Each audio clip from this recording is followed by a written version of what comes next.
झुंझुनू में प्रधानमंत्री फसल बीमा योजना के तहत राष्ट्र स्तरीय डीबीटी कार्यक्रम के बारे में अधिक जानकारी के लिए हमारे संवाददाता विकास सोनी से करते हैं बातचीत। जी विकास जी, आपको मेरी आवाज आ रही है? जी जी जी विकास जी, आज झुंझुनू में जो कार्यक्रम हुआ उसके बारे में हमारी दर्शकों को ये बताइए कि यह कार्यक्रम किस तरह से हमारे किसान भाइयों के लिए लाभकारी साबित हुआ। जी अभिलाषा, एक बार फिर से जो झुंझुनू जिला है राजस्थान का, वो फिर से एक ऐतिहासिक पल का साक्षी बना है।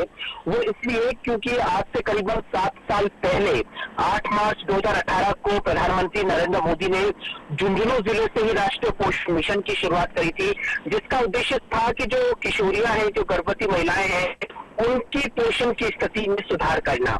ठीक 7 साल बाद आज वही जिला है झुंझुनू, आज फिर से ये झुंझुनू ऐतिहासिक पल का साक्षी बना है। वो मैं इसलिए कह रहा हूँ कि क्योंकि देश की जो आत्मा है वो हमारी जो कृषि है, और जो देश का शरीर है वो हमारे किसान है। तो किसानों की जो स्थिति है उनको कैसे सुदृढ़ किया जाए, उनका कैसा आर्थिक स्तर पे कुशल जिंदगी में लाई जाए, इसी को जी विकास जी, किसान बीमा योजना है, उसके तहत जो जिन किसानों ने अपनी फसलों का बीमा करवाया था, उस बीमा राशि का आज क्लेम का भुगतान किया गया है।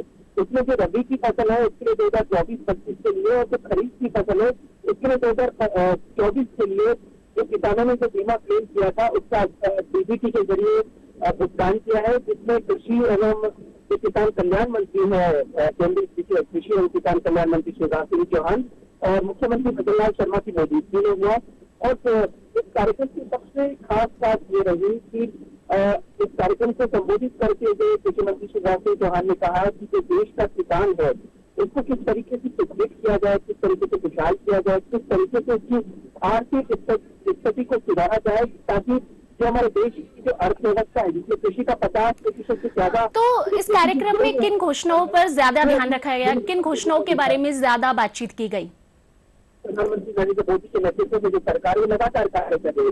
दूसरी सबसे बड़ी बात जो कृषि मंत्री ने कही है कि जो ऑपरेशन सिंदूर के बाद आप पूरे देश ने देखा कि किस तरीके से भारत ने पाकिस्तान को आर्थिक स्तर पे हो, चाहे युद्ध के स्तर पे हो, चाहे सामरिक स्तर पे हो, पाकिस्तान को हर जगह मात दी थी। और भारत से जो सिंधु नदी का पानी था जो पाकिस्तान की तरफ जा रहा था उसको रोक दिया था। तो आज कृषि मंत्री ने कहा है कि पाकिस्तान की तरफ जो सिंधु नदी का पानी जा रहा था अब वो राजस्थान में आएगा। इसके साथ ही जो यमुना जल समझौता हुआ उसके बारे में भी उन्होंने कहा। इसके साथ में जो पूर्वी राजस्थान क्या लिफ्ट परियोजना है उसको लेकर भी, क्योंकि राजस्थान में शुरू से ही पानी की कमी रही है। राजस्थान वासी भली भांति जानते हैं कि राजस्थान में पानी की क्या कुछ। सबसे बड़ी बात कि जो कृषि उत्पाद है उनमें काफी आजकल मिलावट करी जा रही है, आजकल काफी कुछ देखने को मिलता है।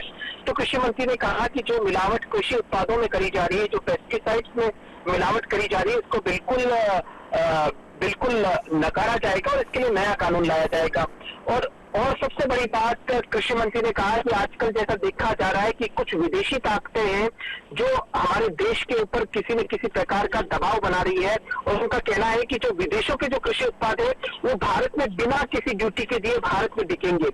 तो उन्होंने कहा कि प्रधानमंत्री नरेंद्र मोदी का कहना है कि इसके लिए मुझे कितने ही व्यक्तिगत तौर पे मुझे भले कुछ भी झेलना पड़े, लेकिन मैं भारत के किसानों के साथ में, भारत की कृषि के साथ में किसी भी प्रकार का कोई समझौता नहीं कर सकता। उनकी जो आर्थिक स्थिति है, उनकी जो सुदृढ़ हमें करनी है।